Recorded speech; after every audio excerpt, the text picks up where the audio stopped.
It was the kind of October day Minnesotans know well. That strange in between time when the air carries a bite, but the sun is still warm enough to fool you into leaving your jacket unzipped. The trees were at their peak, leaves the color of fire, deep crimsons, golden yellows, rust orange, clinging stubbornly to their branches. The smell of fallen leaves mixed with the faint scent of wood smoke from chimneys. It looked like the kind of day meant for pumpkin patches, hay rides, and comfort food. A safe, ordinary day. In Savage, Minnesota, a quiet suburb around 20 minutes south of Minneapolis, Catherine Olson was heading out the door. She slung her well worn shoulder bag across her body, jingled her keys in her hand, and locked the door behind her. It wasn't unusual. Babysitting was something she had done dozens of times before. To her, this was routine, a little way to make money, help out a family, maybe squeeze in dinner with friends after. What Catherine couldn't have known is that the job she was heading toward wasn't real. The ad she'd answered wasn't written by a mom looking for childcare. It wasn't even written by a woman at all. It was bait, a carefully laid trap posted by a 19-year-old boy living in his parents' basement. A boy who wasn't curious about babysitting or in need of help. He wanted to know what it felt like to kill. And by the time the day ended, Catherine Olson's life would be stolen in one of the most chilling crimes Minnesota has ever seen. Catherine was 24 years old. Born and raised in Eden Prairie, she'd grown up in a tight-knit family with her parents, Rolf and Nancy, and her younger sister, Sarah. People described her as a light bringer. She laughed easily, loved deeply, and carried a spark into every room. She wasn't just the kind of person who had friends. She was the kind of person who made you feel like you belonged. She was artistic, drawn to theater and music, and had a wanderer's heart. After graduating from Eden Prairie High School, she went on to St. Olaf College, earning a degree in Spanish and theater. She'd even spent time abroad in Spain, falling in love with the language, the food, the culture. She came back fluent and full of stories, always eager to share them. But she wasn't just adventurous, she was grounded. She loved kids and found joy in caring for them. Babysitting wasn't something she just did for extra cash. It was something she genuinely enjoyed. Friends recalled how she would bring along little craft kits, coloring books, and games, never content to just plop kids in front of a TV. She made every child feel special, like the most important person in the room. On the morning of October 25th, 2007, Catherine left her townhouse in St. Louis Park and set out for Savage. She answered an ad on Craigslist, signed by Amy, supposedly a young mother looking for a babysitter. Craigslist in 2007 wasn't viewed the way it is now. It was mainstream, casual, widely trusted. You found couches, roommates, jobs, even friendships there. The dangers weren't front page news. To Catherine, it seemed like an ordinary gig. Amy didn't exist.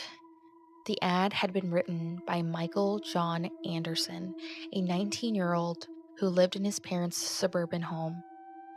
To his neighbors, he was forgettable, the quiet, awkward kid down the street. Pale, heavy-set, often withdrawn, he worked part-time at a local bowling alley.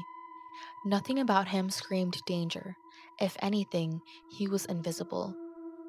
But behind the glow of his computer screen, Anderson was different. He spent long hours online in chat rooms and forums, hiding behind usernames, while he spelled out his violent fantasies. He typed about killing, about what it might feel like to end a life. Investigators later uncovered one post that read like a blueprint. Lure a babysitter with a fake ad, invite her in, and kill her. It was so specific that when detectives eventually found it, it felt like he had confessed before he ever pulled the trigger. Anderson's world was small: a basement bedroom, a screen, and a fantasy that grew darker by day. He wasn't content just imagining anymore. He wanted to make it real. And Catherine, tragically, was the one who walked into his plan. The address Catherine was given led her to Todd Drive in Savage, a neighborhood that looked like the picture of safety. Quiet cul-de-sacs curled around tidy houses with trimmed lawns and bikes leaning against garages. On any other day, Catherine might have thought it was charming, even boring. There was nothing about it to suggest danger. She pulled into the driveway of the Anderson home in her red Pontiac Grand Am, gathered her bag, and walked up the steps, expecting to meet a young mom named Amy. Instead, she was greeted by Michael. What happened next will never be fully known. No one else was there to witness the exchange, but prosecutors later pieced together a likely sequence of events. At some point, Anderson lured her into the basement, a dim, unfinished space with concrete floors, exposed beams, and mismatched furniture. It was the last place she would ever stand alive. There, Anderson pulled out a 357 Magnum revolver. The shot that killed Catherine entered her back, evidence suggesting she had tried to run. Perhaps she sensed something was wrong too late. Perhaps she turned towards the stairs, desperate to escape. The bullet tore through her body, dropping her instantly. With chilling calm, Anderson then dragged her body upstairs and out the driveway. He forced her into the trunk of her own car, a smear of blood left behind as a silent marker of violence. Then he climbed into the driver's seat and drove. He didn't go far. He took Catherine's car to Burnsville Nature Preserve, a nearby wooded area. It was the kind of place people went to jog, walk their dogs, or take their kids to explore the trails. He left the car parked haphazardly, half hidden near a path, and walked away. The same afternoon, joggers making their way through the preserve noticed the red Pontiac. Something about it felt off. It wasn't just that it was parked oddly, it seemed abandoned, out of place in the peaceful surroundings. They called it in. When police arrived and popped the trunk, they were met with a sight they would never forget.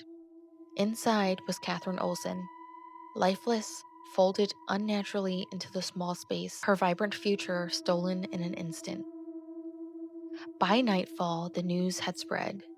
Friends who had expected to hear from Catherine were calling her phone, getting no answer. Her parents were holding out hope it was all some mistake. But by the time local stations broke the story, Minnesota knew. A young woman had been murdered after answering a Craigslist babysitting ad. The shockwaves rippled instantly. How could this happen in Savage, in a quiet neighborhood on a bright October afternoon? And who was behind it?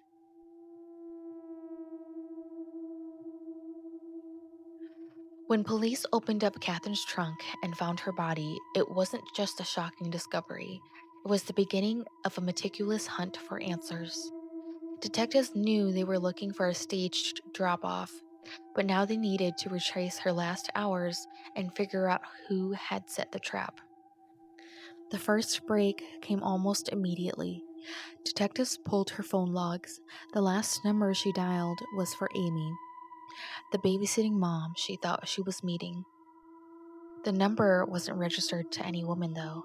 It led straight back to the Anderson household. Investigators also saw Catherine had exchanged multiple calls with Amy that morning, setting up the job. Already, the story started to unravel. The car itself was a crime scene. Forensic teams dusted it for prints, photographed the blood smear on the bumper, and collected hair and fiber samples. Inside the trunk, they found a pool of Catherine's blood, proof she had been moved after she was shot. What stood out was how little effort had been made to hide things. The car wasn't stripped of evidence. Anderson hadn't wiped it down. To police, It seemed almost careless, as if he didn't think anyone could connect him. Detectives canvassed the neighborhoods of Savage and Burnsville, pulling every bit of footage they could find: gas stations, convenience stores, even traffic cams. One clip showed Catherine's red Pontiac entering Burnsville Nature Preserve the same afternoon she disappeared. No one got out of the car, it was simply left there. With the phone number pointing straight to Anderson, police secured a search warrant for his family's home on Todd Drive. In the basement, investigators found shell casings that matched the bullet removed from Catherine's body. The .357 Magnum revolver itself was tucked inside his bedroom closet, wrapped in a towel. A single drop of blood, later confirmed as Catherine's, was discovered near the laundry area of the basement. The basement itself told its own story: dim, unfinished, concrete floor, boxes stacked in corners, a place where screams might never reach the neighbors. Prosecutors would later argue that this wasn't random, it was chosen. Perhaps the most damning evidence came from Anderson's computer. Forensic specialists cloned the hard drive and began combing through deleted files, chat logs, and browser history. What they uncovered erased any doubt. Deleted chat room conversations where Anderson described violent fantasies, forum posts about luring a babysitter to see what it would feel like to kill, search terms like how to make a fake Craigslist ad, and information about revolvers. When detectives brought Anderson in for questioning, they didn't lay all their cards on the table. They began casually. What was he doing on October 25th? Did he ever post babysitting ads? Did he know anyone named Catherine? At first, he flatly denied everything, but as soon as investigators confronted him with the phone records tied to his phone numbers, cracks started to show. Anderson never confessed outright. Instead, he slouched in the chair, pale and blank, almost as if the entire conversation bored him. One detective later said he was cold, like he was talking about someone else's life, not the young woman he'd murdered. On October 27th, just 2 days after Catherine was last seen alive, police arrested Michael John Anderson for first-degree murder. Neighbors spilled into the streets as news crews arrived. To them, he had always been the quiet kid down the block, someone you barely noticed. Now, he was being led away in handcuffs as the first person in the U.S. charged with a Craigslist-related murder. The trial of Michael John Anderson began in March of 2009, more than a year after Catherine's murder. By then, her story was national news, the first known murder linked directly to a Craigslist ad. Reporters from across the country descended on Shakopee, filling the Scott County Courthouse. Before testimony even began, the process of selecting a jury revealed how much weight this case carried. Potential jurors were asked if they had seen news reports about the Craigslist babysitter murder. Many admitted they had. Some were dismissed because they couldn't promise to set aside what they'd read. Others broke down, saying the idea of hearing about the killing of a young woman so close to their own kids was too much to handle. After days of questioning, a panel of 12 jurors and 2 alternates was chosen.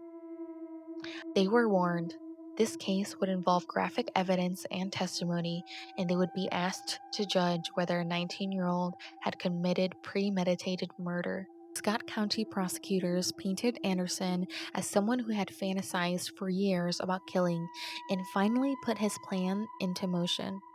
Their evidence was stacked, almost overwhelming. But beyond hard evidence, prosecutors worked to show intent. This wasn't an accident, not a sudden fit of rage, but a carefully laid trap. They read aloud Anderson's disturbing online posts, where he mused about what it might feel like to kill. The jurors sat in silence as the words were displayed, some visibly shifting in their seats. Anderson's team tried to pry open any reasonable doubt they could find. Their central argument was that someone else might have used Anderson's computer and his phone, that maybe he was being framed, or at the very least, wasn't the one behind the keyboard. They suggested Anderson's friends sometimes logged into his accounts.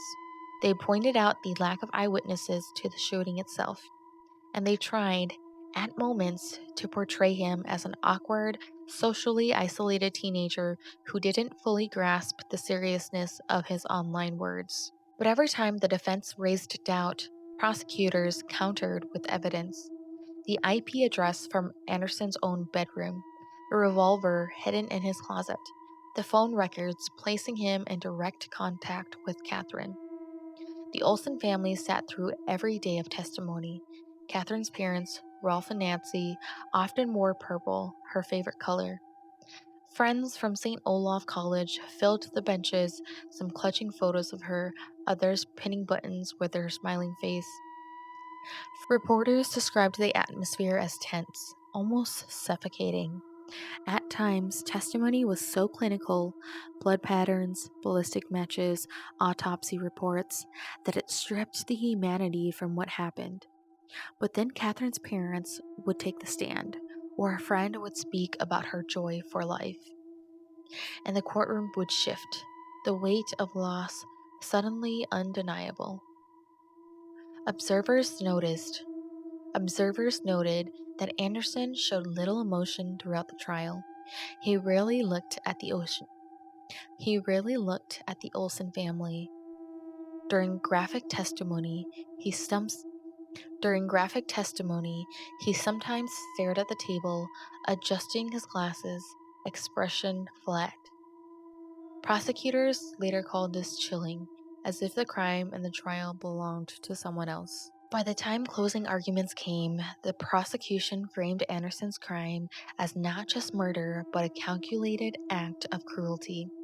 This was not an accident. This was not impulsive. This was a young man who wanted to kill, who made a plan, and who carried it out with precision. The defense urged jurors to consider Anderson's age, to weigh the possibility that this was the work of a confused teenager with fantasies, not proof beyond a reasonable doubt of premeditated murder. Deliberations lasted less than a day. When the jury returned, the courtroom went silent. Anderson was found guilty of first-degree premeditated murder. The Olsen family held hands as the sentence was read. Life in prison without the possibility of parole. Outside the courthouse, reporters swarmed. Rolf and Nancy Olsen gave a brief statement, their voices breaking but steady. Our daughter was a beautiful, vibrant young woman who touched so many lives. The world is darker without her in it. Today's verdict does not bring her back, but it brings justice. Within days, national outlets like CNN, NBC, and the New York Times picked up Catherine's story. The phrase Craigslist killer began appearing in headlines, a label that would later be attached to other cases but began here in Minnesota. It was chilling for readers across the country. Craigslist had exploded in popularity in the early 2000s as a one-stop shop for jobs, apartments, used furniture, and odd jobs. Millions trusted it daily. Catherine's death exposed the dark side of anonymity. Anyone, anywhere, could post an ad with little oversight. Parents began warning their children not to trust online ads. College campuses held emergency safety seminars. Suddenly, every Craigslist meeting, whether for a used couch or a babysitting gig, came with suspicion. Craigslist itself came under heavy fire. Lawmakers demanded reforms. Advocacy groups called for greater accountability. Catherine's murder wasn't the first crime connected to the site, but it was the first murder to dominate national news. In response, Craigslist began encouraging users to meet in public places and pushed new safety guidelines. Police departments across the country started offering safe exchange zones in station parking lots, lit and monitored by cameras, where buyers and sellers could meet without fear. And though Craigslist resisted sweeping regulation at first, Catherine's story was a tipping point. By the time later cases emerged, Boston Craigslist killer Philip Markoff in 2009, the platform was forced to overhaul categories, police its ads more directly, and even eliminate some sections entirely, such as personals. For Rolf and Nancy Olson, grief became a mission. They spoke at conferences and schools about online safety. They warned parents, teens, and college students alike. Trust isn't automatic, even in digital spaces that feel familiar. Nancy once said in an interview, Catherine trusted the world because she was good. She didn't live her life in fear, but because of that, others have to learn from her story. The Olsons worked with advocacy groups to push for safer online practices, making sure Catherine's name wasn't just linked to tragedy, but to prevention and change. Locally, Catherine's murder changed behavior. Parents began insisting their teens call or text when they arrived at babysitting jobs. Friends told each other where they were going before answering ads. College campuses began offering training on how to spot scams and risky situations online. In Minnesota, police used Catherine's case in presentations for years afterward, reminding young people that evil doesn't always look like a shadowy figure in a dark alley. Sometimes it looks like a friendly ad in a safe neighborhood. Catherine's story became a part of a larger cultural reckoning with how the internet had outpaced safety. In the late 2000s, social media and online marketplaces were exploding, but laws and protections hadn't caught up. Her case helped ignite the conversation. By the 2010s, platforms across the web, from Craigslist to Facebook Marketplace, had adopted safety warnings, disclaimers, and stricter posting rules. Local police across the country set up exchange sites, and every day users become more cautious, less trusting of anonymous listings. For Catherine's family, that legacy was bittersweet. The safety changes couldn't bring her back, but they could prevent another daughter, another friend, another young woman from being lured into a trap. 17 years later, Catherine's story still lingers. In Eden Prairie, friends remember her laugh, her love of Spanish theater, her joy with children. On college campuses, her name is mentioned in online safety discussions. She was just 24, with her whole life ahead. She wasn't careless, she wasn't reckless, she was kind hearted, and that kindness led her into a trap she could never have imagined. Her legacy is both a warning and a reminder that the internet is powerful, but so are the unseen dangers it carries, and that even in the most ordinary moments, a babysitting job, a drive across town, lives can forever be changed.